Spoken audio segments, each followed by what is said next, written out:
Hello everybody, Christian from Treasure Town here, and today we're going to be getting into this bag of coins that I recently purchased for about $1,400. So we'll just be going through coin by coin and seeing what I got. None of these, I bought all of these in person and just wanted to sort of do a recap. A lot of them are like problem coins, but some of them are some other sort of interesting items, and I'm excited to just sort of again, go coin by coin through, show you what I got. Maybe you can, I'm not going to do a running tally of how much I think the coins are worth. I just wanted to make some content here because I thought that it would be a good topic to do. So I'll start, maybe not the most interesting coins that we're going to be discussing today, but I'll show you some of the peace dollars that I purchased, 1924. And I think I got like a 23 maybe P or D and S. I think there's the D mint mark. I haven't looked for VAMs on these, and they're sort of in plastic, which I'll probably sell them in the plastic just because I don't think I'll have the time to, crack them out. And they're solid. I don't know, like XAU coins, but anyways, these are not the unfortunate spots of toning on those. Not the craziest coins in the world, but at the same time, I thought that they were a pretty attractive price. I'll also show you, I did manage to get some gold coins that I was happy about. So here are two 5 ruble coins from Russia, 1898 5 rubles and 1897 5 rubles. And I think that they have Nikolai the First on there, but soon after this, the Russian Empire would come crashing down as the Bolshevik Revolution would get underway. Not maybe 20 years or so later. 1897, Morgan dollar. Some of these, I must have missed that sort of discoloration, that yellow stuff on the front of that one. 1879 S, 1890 these are just some of the, I know that I can trade these for about 1891 what I paid for them. 1883 S. And maybe I'll get a little bit of upside, 1889. So those are those coins. The rest of these are going to be a lot more unique. But here we've got 1955. We have a nice $50, some more U.S. material. This one has a little bit of a scratch through it, which was sort of a bummer. So maybe I actually overpaid for that one. 1963 Franklin half. I didn't pay tons of premium, but did pay more than just like a regular coin. Here were two barbers. I thought I got a pretty solid 1915 D barber half, and then this one also has decent detail on it. 1912 S, I believe, was the date on that. So again, nothing crazy. Here we've got we'll see a fair amount of like damaged type coinage in this lot. 1853 with arrows, seated Liberty quarter, and a lot of them, again, gonna not be the wildest coins, but here's like two 1909 VDBs. Some of this is for some of the auctions that I'm doing. And speaking of that, and I'll just sort of do the sponsorship ad as we go through. Here's a Franklin half 1960 uncirculated coin, is sponsored by Whatnot. So I do a lot of auctions over on that platform. Here is actually a Carson City 1871 dime, I think, and then another dime, 1891 or 1877. It's not actually particularly rare. It's probably like a $10 coin, this one, but still something that I think is cool for viewers. They like buying that type of material. And I do some live auctions there, which will be starting in late August of this year, and try to sell this type of material. Here are two, I believe, store card tokens, and these are from 1863, stood in and were used instead of the Civil War time, those Indian head pennies that were coming out, and a lot of large cents, those all dried up the supply of them, so they were producing lots of different, whether it was stores or just private coiners, lots of small change, small tokens, that sort of thing, to be used as pennies and alleviate those shortages. So there, 1853, that's actually a decent looking half dime, but the other ones there are either in really worn shape or have a hole through them. 1858, and what else do we have? 1883 V-nickel, and this was purchased from a bulk seller who just wanted to get a bunch of stuff off of their hands. 1874 silver dime,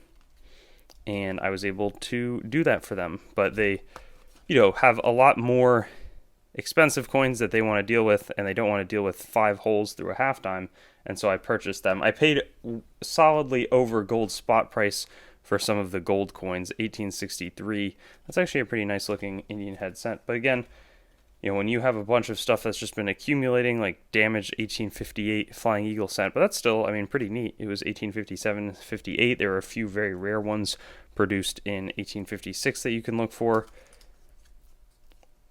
Then it's sort of nice to be able to get rid of, a random silver quarter. That one I think I also overpaid on, but some of the like damaged type stuff I bought for very cheap, 1840 half dime with a hole through it, and I was happy about some of those buys just for a few bucks each. But not that many people want to do that. There's a Third Reich 1941 Reichspfennig. I think that was just sort of thrown in because the seller doesn't sell that type of material. 1860 1 cent from America as well, of course. Let's see over here. We got a bunch of 3 cent nickels. One of them looks in decent shape, 1865 right there. Not even that good, but the other ones all have some pretty significant problems to them. That one is also a fine looking coin. Then we've got this 2 holes through a 1 dime, 1860, and also through this half dime, 1853. So sometimes it's like, I know that there are people who watch my videos. Here's a gold coin, 10 marks from Prussia. I think it's 1903 or maybe 1905. 1905, Deutsches Reich, German 10 mark gold coin. So Wilhelm II, Deutscher Kaiser, Kong v. Preußen. Very cool. Those 3 will probably go in my gold collection and not get sold. So a lot of this I'm purchasing for resale. This one looks kind of clean, 1866 2 cent piece. And people, not everybody buys like the nicest stuff. You could get this 1857. I probably paid too much for this, like $7 or so. $0.25. It's in horrible shape, but if you want an example of a quarter that's over 150 years old, it's got the seated design. That's maybe something that you could buy. And I sometimes make up type lots. I do all sorts of things to cater to the full range of collectors. 1875 Indian head cent. And a lot of what this buy is aggregating that stuff. 1883. It's nicer, but it's got this ugly corrosion on the back, but the detail is still pretty solid. I definitely paid too much for that one. But then you also buy other coins right. And we have 2, so a Booker T. Washington, and 2 classic commemorative half dollars here, and then a Washington and Carver, I believe. Love how they've got the states with each one outlined. Also in this lot, this one was a fascinating coin, and it started to corrode a little bit in this flip, so I should probably take it out of it. 1812 Tunstead and Happing 1 penny token, payable at the Corporation House. So probably was like a private token that was used to, for outside of where the penny would be. This is a pretty thick token, but just a cool piece of history. And I have buyers who just like sort of historic coins. So we got this one, 1864, 2 cent piece, quite damaged. This one also looks polished or cleaned, and maybe was the wrong purchase for me, 1864. But it has nice detail. And again, not every coin has to be perfect, untouched. Sometimes you can purchase stuff, here's a hold half dime and then just a worn 1853 with arrows. Both of those with arrows. Here's a Trime 3 cent nickel, one of the smallest, I think it's the smallest circulating coin from 1852 that the United States ever made. And necklace ready is maybe what some people would call those coins. But here we've got, I think, an older, just like a play token or something. It's not gold at all. 1790. Spade brass gaming token. And just fun pieces of history like that are the ones that I often enjoy buying. This one I think is an older Hard Times token. And let's see. Vito, Roman firmness. What does that say? Constitution. It says something about Constitution. And I'm not totally sure, but what else do we have? Responsibility. I take the responsibility. But a lot of this stuff is like, I can make a fun whatnot auction out of this with the coins, that I've purchased here.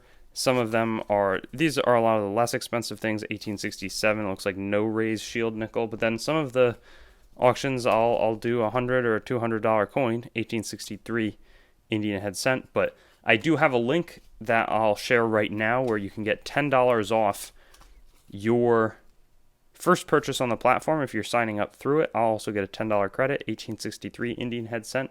And if there's any items here that you think I should definitely include in a certain auction, please let me know, because it's been fun selling on that platform, interacting with everybody live.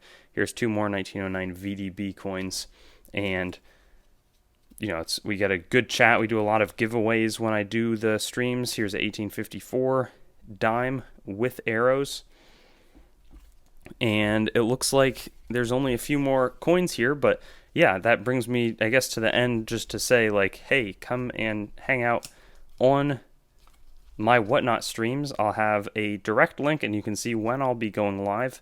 So it'll start up. I have a startup, finding material right now for some shows in August, September, October, 1859 Indian head cent, and I'm really looking forward to doing that again.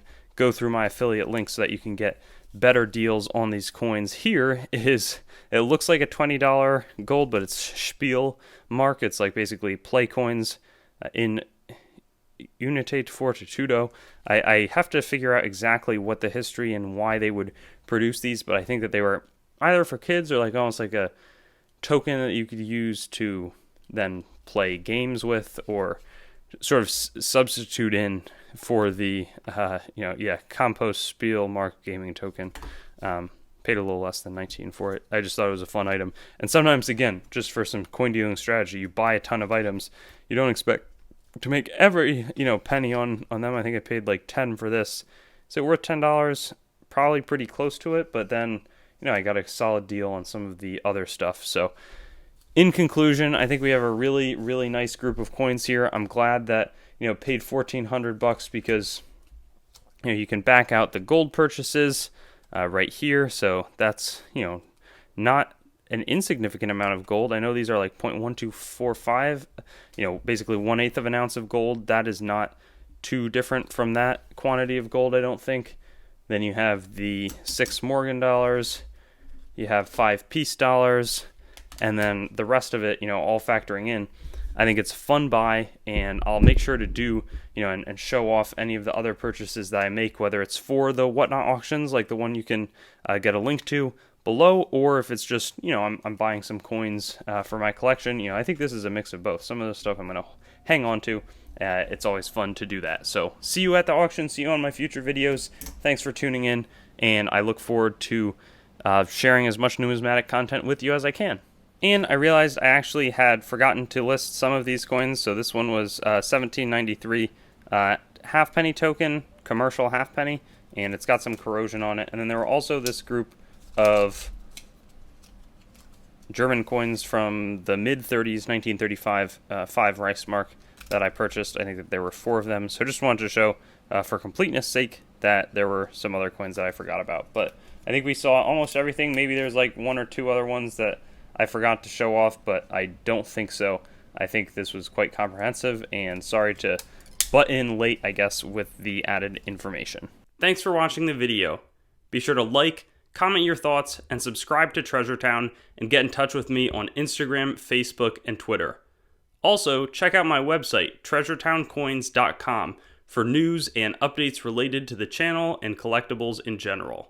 Lastly, there's a link tree in the description with links to all of my other sites, as well as some affiliate links that can support the channel. But with that being said, have a great day, and I'll hope to see you on some of my videos in the future.